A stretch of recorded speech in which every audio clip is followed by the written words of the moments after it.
Welcome to the Leadership School podcast. I'm your host, leadership and self-care coach, Kyla Kofer. Here at the Leadership School, you'll hear leaders from around the world sharing their stories and expertise on how to lead with balance and integrity. Our goal? Teach you how to be an extraordinary leader.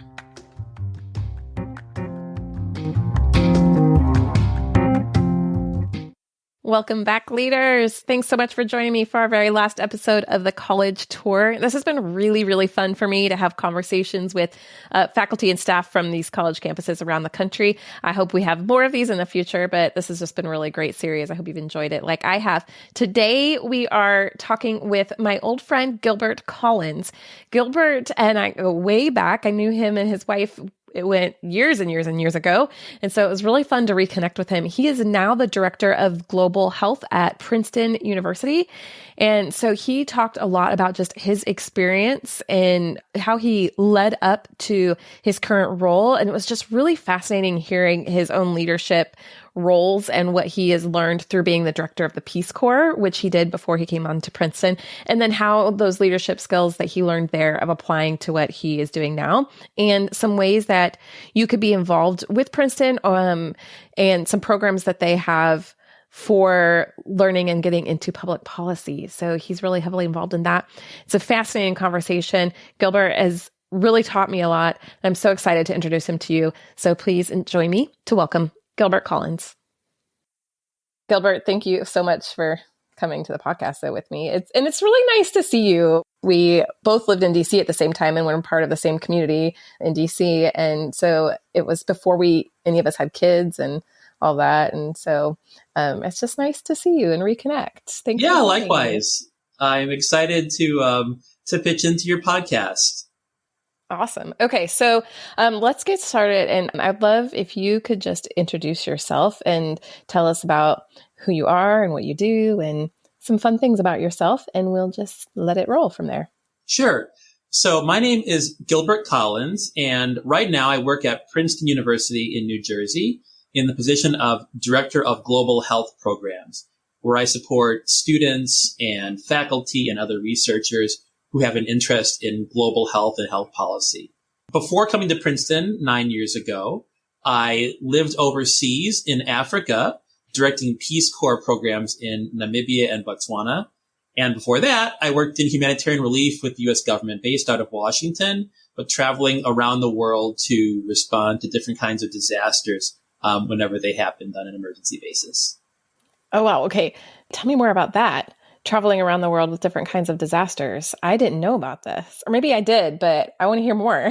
Absolutely. So the first job I got out of grad school was with the U.S. Agency for International Development, USAID, which is part of our federal government based in Washington.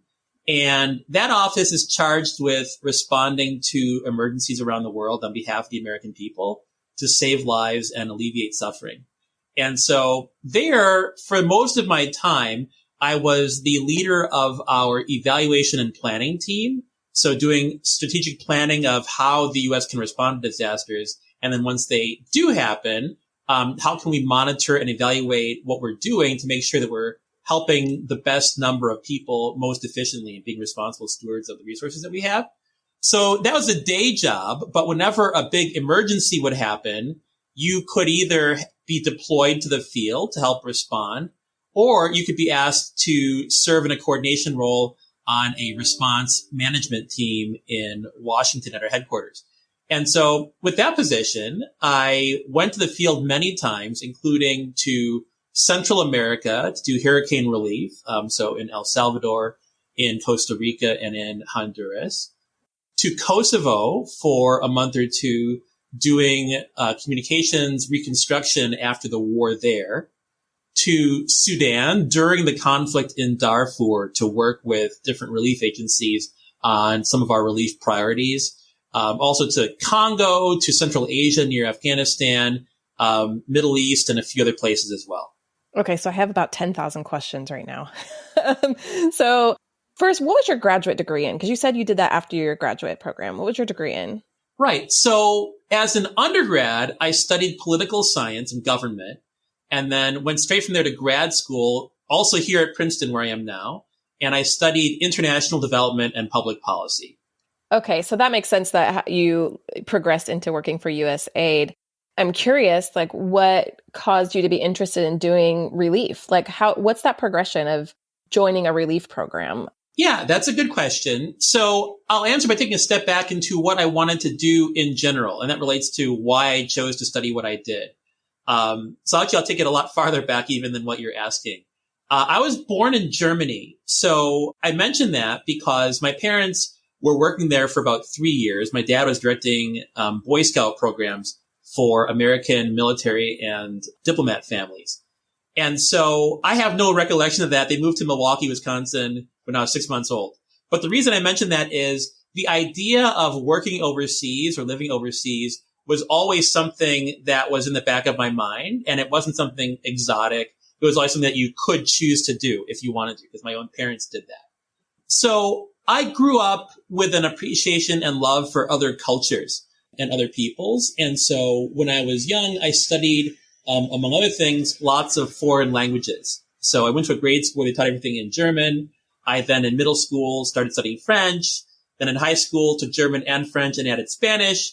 And then in college did more of the same, studied abroad in Germany for a semester. So in thinking about what I wanted to do, I knew that I wanted a career that was internationally focused, but also one where you could help people. From a young age, my parents always instilled in my sisters and me the importance of service and helping others. So my mom, her whole career as a social worker. My father taught in an alternative school for kids that were having trouble in the regular school system. But they were always exceptionally giving of their time. And so I wanted to do the same. I wanted to find some sort of work where you can help people, but also, since I liked international work, do it in that kind of context. And so that is why I ultimately came to study international development at Princeton. So how you can help other countries in their economic growth, in their environmental, wellness, in their health systems, in many ways, like urban policy and so on. And so when it came time to start applying for jobs, I ultimately wasn't that particular about what I would do. So I was looking for different development and relief agencies, places like the Red Cross or nonprofits like CARE or Mercy Corps or World Vision. I also applied to government agencies like the State Department or like USAID. And honestly, at the end of the day, the only people that even gave me an interview were those U.S. government positions. So the other places, it may be that they had people that were much more talented or qualified than I was at that early time. So that's fine. But kind of the agencies kind of made the decision for me because you can only get who wants to take you. Right. So that's how I ended up there. I did have ultimately a couple of choices in government positions that were offered to me. But I ended up picking the one in that humanitarian relief office at USAID. Okay. So then that ended up leading you from there into the Peace Corps when you were in Botswana and Namibia. And I actually went and visited you and your family in Botswana, and I'd forgotten about that. But I visited you guys for a few days there. It was really a wonderful experience, and it was so nice to see you guys there. So you did that, and then you moved over into the global health program at Princeton. Right. And I think there's a couple things I could say about that too. So going back to USAID, I worked there for about 7 years, responding to disasters. And that was a great position, having a very clear and meaningful impact on people around the world. What happened to me personally is I got married while working in Washington. And after that point, the idea of pulling up and going to work on some disaster for a month or two on very, very short notice was a little less attractive. That's more fun, at least for me, if you're like single or whatever, than if you're married. Obviously, there's plenty of married people who engage in humanitarian relief work, and that's perfectly fine. But my wife and I thought it'd be neat to maybe be overseas together. So that's why we looked for jobs where we could live somewhere overseas. And in exploring that, I learned about options with the Peace Corps. So I accepted that offer and left for that. I would say one interesting aspect of that transition was the job in Washington was a permanent job. It was a long-term civil service job. So it was like an open-ended job. Whereas the Peace Corps position was a term-limited position, only for 5 years max. normally. And so there was some trepidation about leaving what was a secure job, long-term permanent job, which I really, really enjoyed, for a time-limited job. And at the end of that, you'll be unemployed. So that was an interesting debate internally about if you do that or not. But we thought it would be a great adventure, and we didn't want to be too afraid, right? To take a step that could be really rewarding, to leave what you have in order for something that may or may not be better. But we just decided to take the plunge, honestly, and left that permanent job and left our home in DC and moved overseas. That's a big decision. And I'm glad you brought that up, because making decisions like that, and I think as we grow as leaders, we're learning how to make decisions like that for ourselves and for the other people, and work through hard decisions. And it's a really good skill to have, but it's really challenging when you're weighing those things. So it sounds like to me that the adventure, the opportunity, the potential growth, all of that weighed more heavily to you than the security of staying in the same job. That's right. Yeah. I very much agree with that. It's like people have different goals in life, right? And so in my wife and my case, we really wanted to explore some of the world together. And that involved taking on a degree of risk in knowing that after 5 years, we may be in a very different or maybe disadvantageous economic position, right? Be out of a job and having to scrounge for something, because who knows what the labor market will be then. And there's also risk of failure. Maybe it won't work out, you're hoping it will work out, but maybe it won't. But we just didn't want to live our lives in that fear. We didn't want to make decisions that were just conservative based on just being afraid of failure. So we decided to go ahead and take a risk. And candidly, that risk paid off very greatly with the Peace Corps, because after a year or two of a very, very steep learning curve, we eventually got the hang of things, and things got so well that the Peace Corps suggested that I apply for promotion to a full country director position. My original position in Africa was as an associate director, and they recognized that they thought I had a lot of skill and talent to offer as a leader for the Peace Corps. So I actually was promoted to being a country director in the neighboring country to Botswana of Namibia.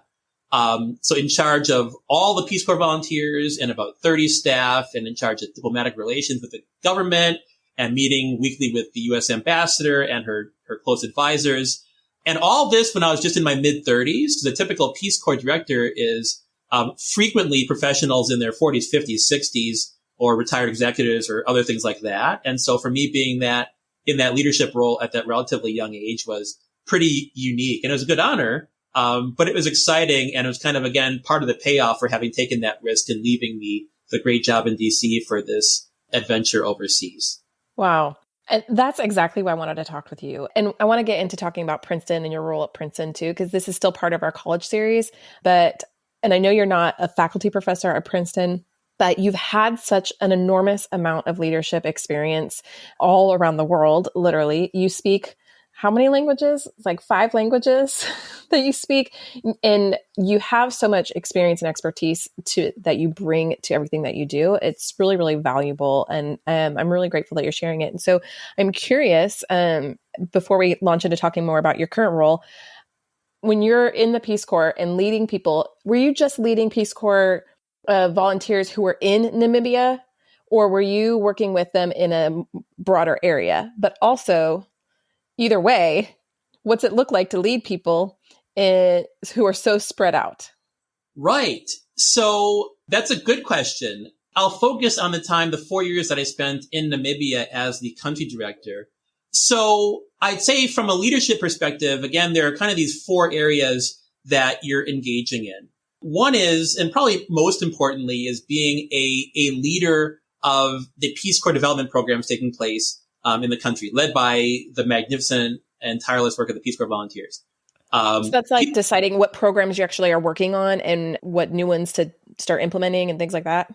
It does involve that. Okay. So the host country determines the areas in which they invite you to work in. So another area that I do is collaborate with the host government officials, ministers, even the president, to decide where they'd like Peace Corps volunteers engaging their country, because you don't do anything without their express permission and welcome. And so with that, the Peace Corps headquarters recruits American volunteers on their side who are willing to come over to your country, who know what the programs in Namibia are and are excited about doing those things. And in Namibia, those programs happen to be, when I was there, education. So some people were teaching math or English or science or life skills. Some people were focusing on health. So the prevalence of HIV/AIDS is overwhelming in Southern Africa, including Namibia. And then other people were working on economic development. There's a lot of joblessness and low incomes. And so we want to do a lot to create new jobs for people there and more income for families.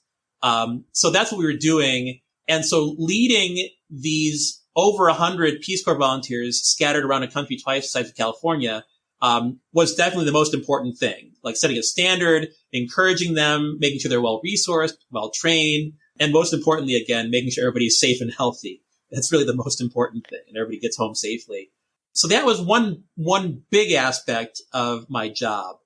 Another is leading a staff team. So making all that happen is the predominantly locally hired and wonderfully dedicated Namibian staff.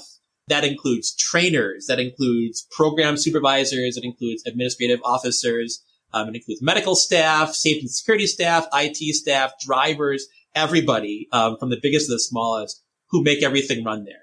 So ultimately, you're at the top of the supervisory pyramid. So I supervise some people directly. Others have their own supervisors who report to me as well. So in that sense, it's an office. So there are things that happen. You want to set standards of fairness, but you know, there are ups and downs in any sort of like office managerial context. Then there's the whole aspect of headquarters field relations, which is not sure. I'm not sure if you've gotten that in your podcast series or not, and I won't dwell too much on that. But there's a whole school of lessons to be learned about organizations that have a headquarters based somewhere and field offices based in other places, and what leadership looks like from both sides in that context. So leaders at headquarters can think, oh, we're the big bosses here. We'll set the tone. We'll tell those people in the field what to do. The people in the field, leaders there, think, I know what's happening in my country or in my location. Like, we're on the ground. We see what the reality is. And what you people at headquarters think does not align, perhaps, with the reality that we live in here in the field. And so how to navigate those relations is also a fascinating thing that I was neck deep in for my entire time living in Africa. So it's a lot of communication skills and people management skills. Definitely interpersonal skill plays a great role. One aspect of leadership and communication in this kind of context involves cross-cultural communication. The idea that what many Americans learn, or the context we grow up in, we learn certain norms for communicating, right? How we talk to people that are our peers, who are our subordinates, who are our superiors, right? And it turns out that not every culture has the same norms. Even within the States, not every subculture in our country has the same norm of communication. But when you go overseas, you may find that the way that we approach things here is not the same way people do there. So, yeah, for example, this is a very minor, silly thing, but when I first arrived in Africa, I would get a phone call at my office desk. So I'd pick up the phone. It was someone from outside my agency, someone that had business before us. And I pick up the phone, I'd say, hello. And the person on the other line would say, yes, hello. And this was irritating to me because in America, you identify yourself, right? And I don't know who you are. So I'd say, yes, who is this?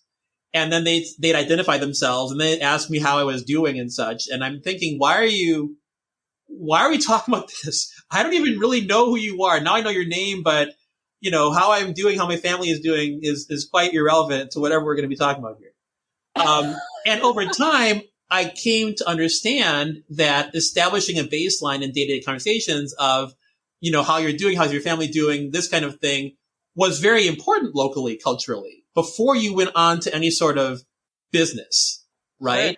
Sure. So I had to learn that. And I did learn that. And so by the end of my time in Africa, my desk phone might ring, and I pick it up and say, hello.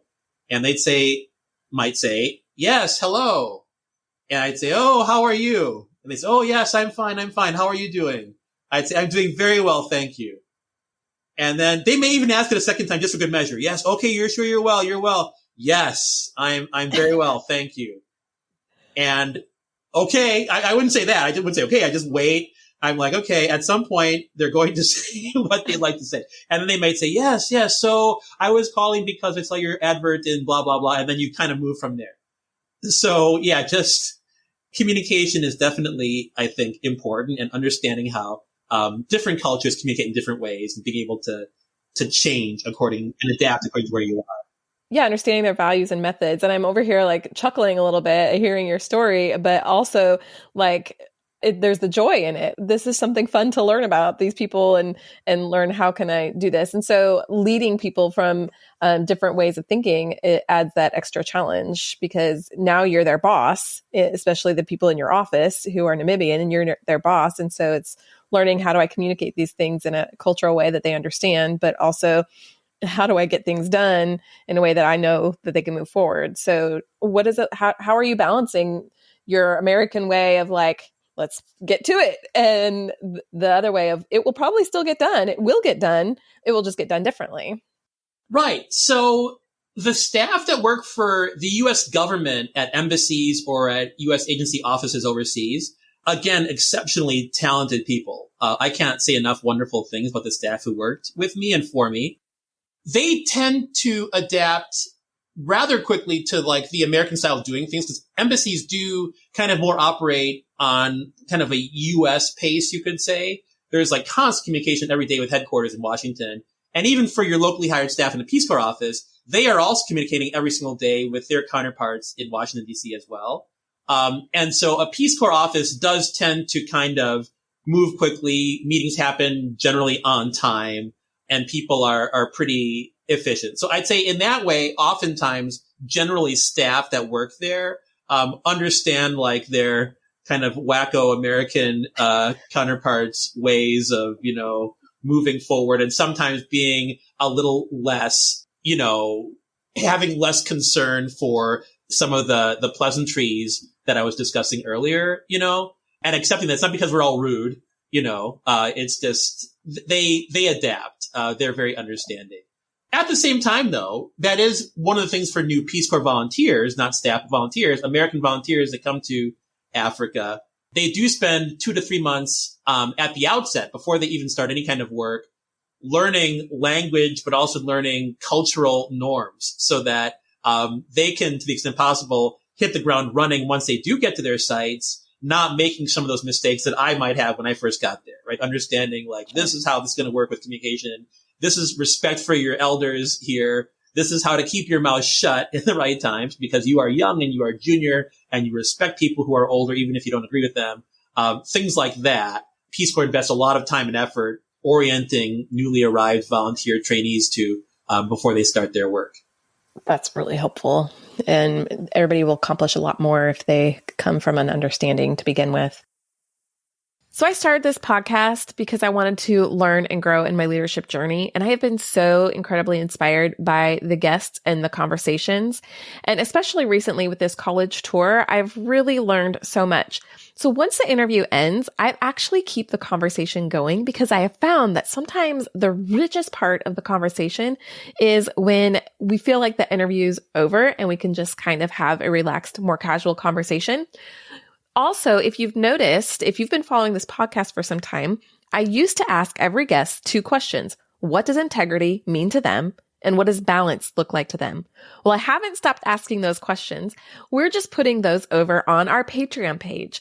So go check it out at patreon.com/leadership school. And for $6.50 a month, you can support this podcast. It takes a lot to produce every single episode, and honestly, I could use a little bit of support. So anything that you're able to contribute would really mean a lot to me and would able to help me to continue to bring these high caliber guests in to have conversations on what does it look like to be an extraordinary leader and how do we practically do that. So those conversations are continuing over at patreon.com/leadership school, where I'm asking guests some extra questions, some bonus questions, and you'll get some bonus content over there. So be sure to go check it out. Thanks so much for your support. And thanks so much for subscribing, listening, and sharing this podcast. It really does mean a lot. And I'm so honored to show up here in your podcast feed.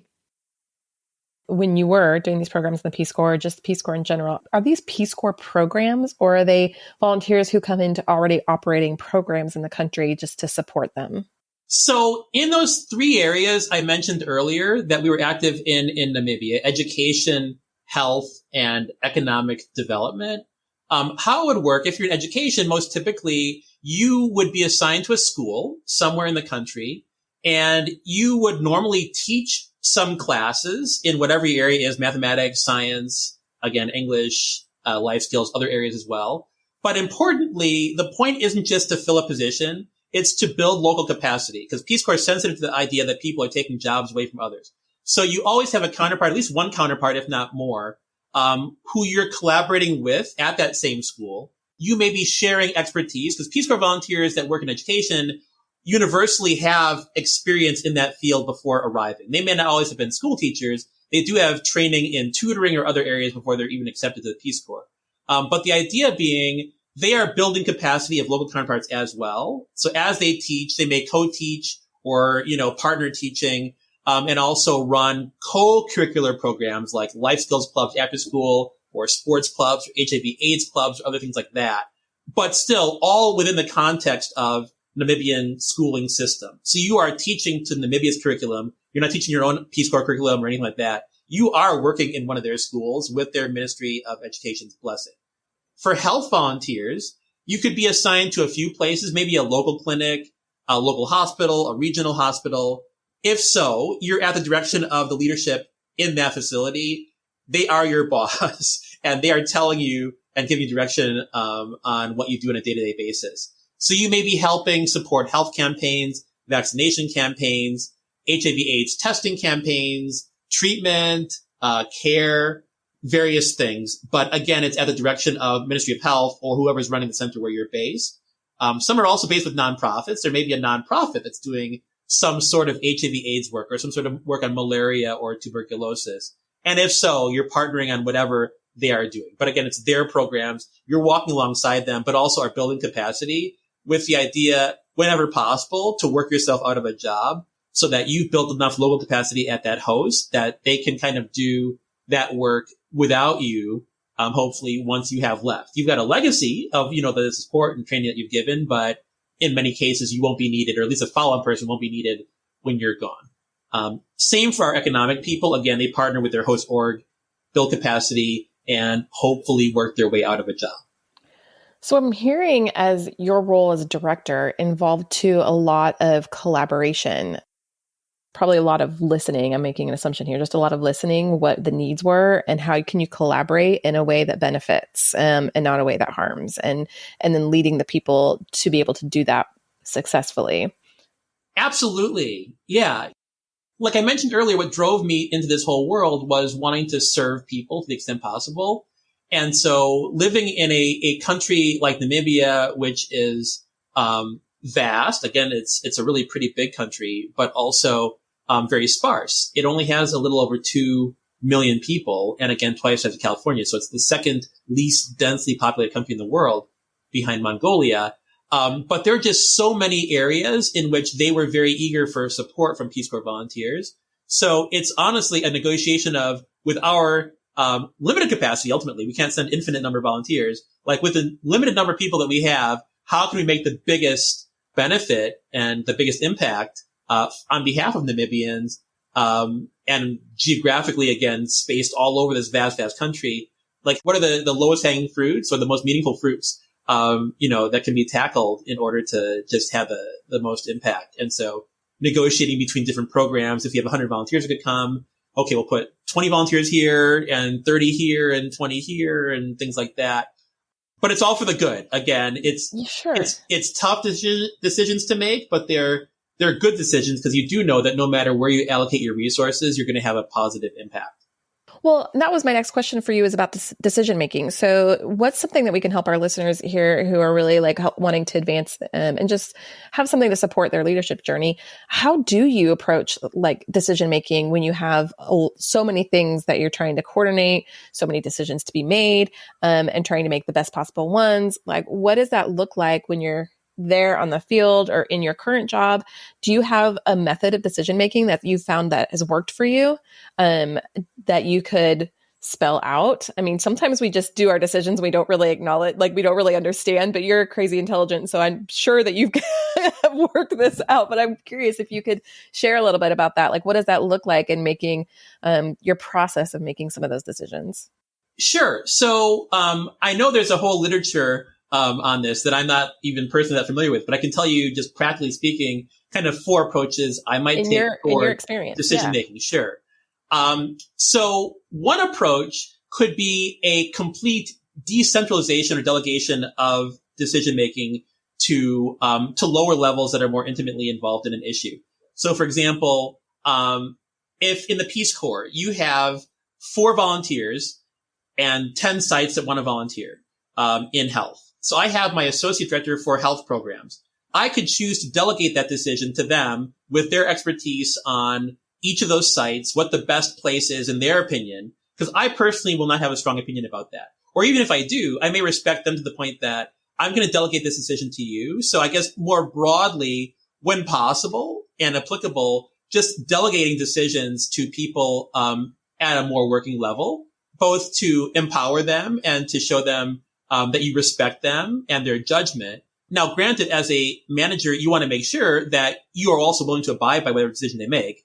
And that there isn't some factor that they may not be aware of that they should take into consideration, right? And then to back them up and just support them through the process. Definitely. And honestly, most decisions for me professionally are like this, can be delegated and don't have to involve me. So the vast majority of things that I do, even here at Princeton University, would fall into that category.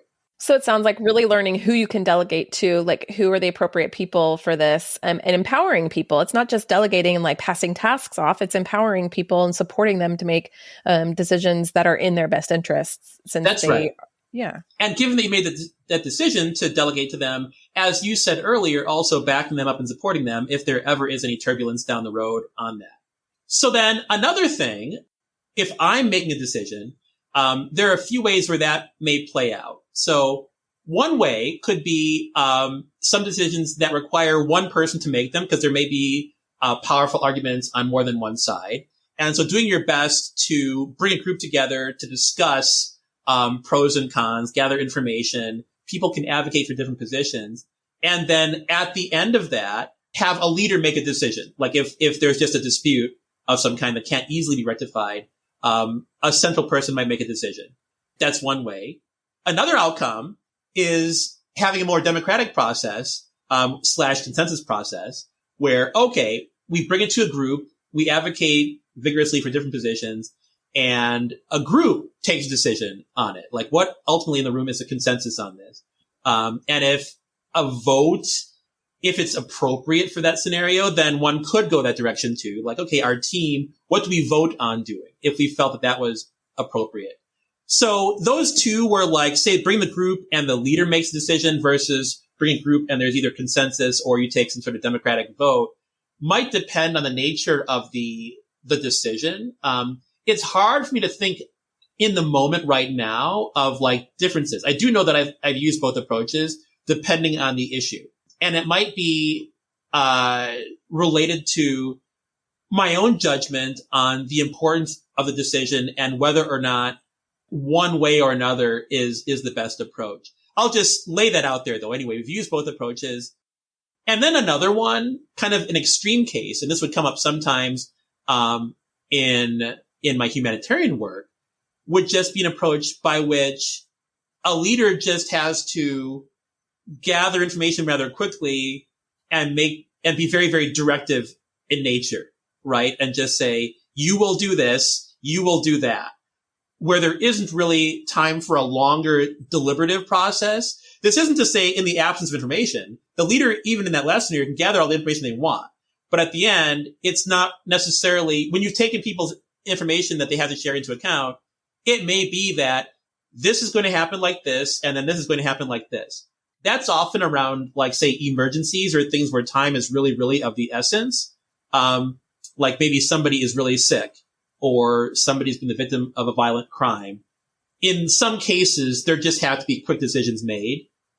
taking people's input, but being, again, very directive about what's going to happen. And so in the Peace Corps, there were times when that was also the case, where one of those unfortunate things happened and we needed to resolve or to respond efficiently and quickly. Well, I notice that strong, effective, ethical leaders are able to do this with confidence because you believe in what you're doing. You know, you have the education, you have the resources, you have the information in front of you, and you just know that somebody has to step up. You can't hide in that moment. You can't go, somebody else figure it out. That's not leadership. The leader steps up and goes, okay, I'm here. We're going to solve this. I'm going to take charge and we're going to work together. And I'm directing people. I mean, that's what you're doing in leadership is you're telling people where to go and what to do and making those hard decisions. And then acknowledging that sometimes the consequences of that is going to fall on you. Mm-hmm. Absolutely. Coming back to health and safety and the Peace Corps, as I said earlier, Peace Corps volunteers do tremendous work helping their host countries in a lot of different ways. But in all seriousness, the most important thing is health and safety of these Peace Corps volunteers. And so when there's a threat to that, that's where it is truly all hands on deck. That's why Peace Corps needs directors that in that moment will really stand up, take the reins, take charge, and proactively and assertively deal with whatever the situation is. And so in the years or months that precede emergencies like that, when you are being more listening and collaborative and delegating with your staff, you're building their trust as well. So they know who you are as a person and as a leader in general. And then when it comes time to have a moment where the stuff is hitting the fan, as it were, or we really need to respond quickly, and you're being much more directive, they can still have confidence in your leadership because they know you're not the kind of person that never listens, or you always setting them aside. They know you are, but they do trust your judgment as well, and they understand that this particular situation is an emergency, and we really need to act quickly and decisively to address this.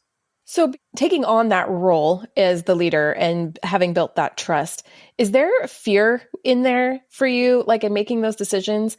And with that, is this a skill that you learned through education and through experience, or is this a personality trait? This is something that comes naturally to you. I can confidently lead people in a positive way. So I guess that's two questions. Did this come naturally to you, or was it a learned behavior? And then part two is do you have fear in making those decisions? Or is it just all confidence? I would say, in my experience, I have grown a lot in leadership over the years, partly from having a lot of good and bad leadership demonstrated to me in positions that I have had. So I mentioned out of grad school, I started with the U.S. government in humanitarian relief. And that was a very unique environment that often would have very sharp leadership demands on whoever was in charge. If you're trying to respond to people trapped under rubble of an earthquake, for example, and get supplies to them and get, rescuers to them, you have to act pretty assertively, but you also have to take very good care to collect the right information, right? Because you can't act quickly and find out that you did the wrong thing, went to the wrong place, brought the wrong supplies, things like that. So there's this big tension between listening and acting that happens there. And I've had the blessing of some very good managers in that job, but I also saw some things that were, I think, less good.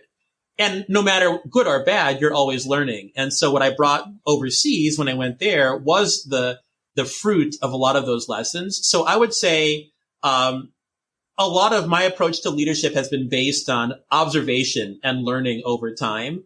I think it's difficult to have an innate sense of application of leadership in all contexts without having seen a lot, right? Seen how other people handled things and how that went well or how it didn't go well, right? Or yourself, even as a subordinate, how you did things that either went well or you learned because you made a mistake and you shouldn't have done it like that with your boss. So I guess put me in the camp of people who think that experience is very valuable. Experience as a subordinate and as a supervisor, manager, and leader is important in crafting your own approach to leadership.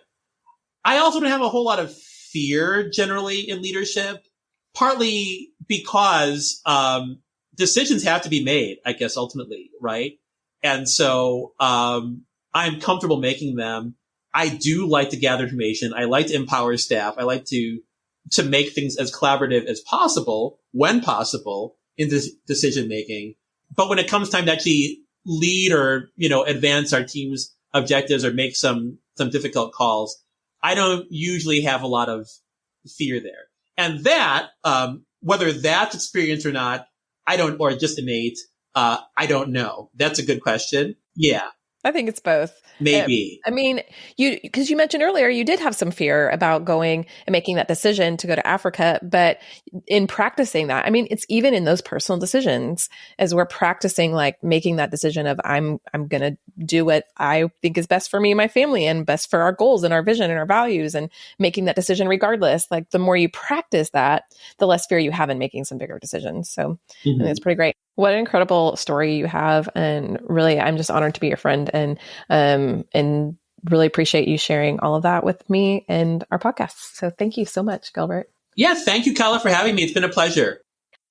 Hey, thank you so much for listening. If you've liked what you heard and you want some more tools and resources to help you on your journey, go check out kylakofer.com/free stuff.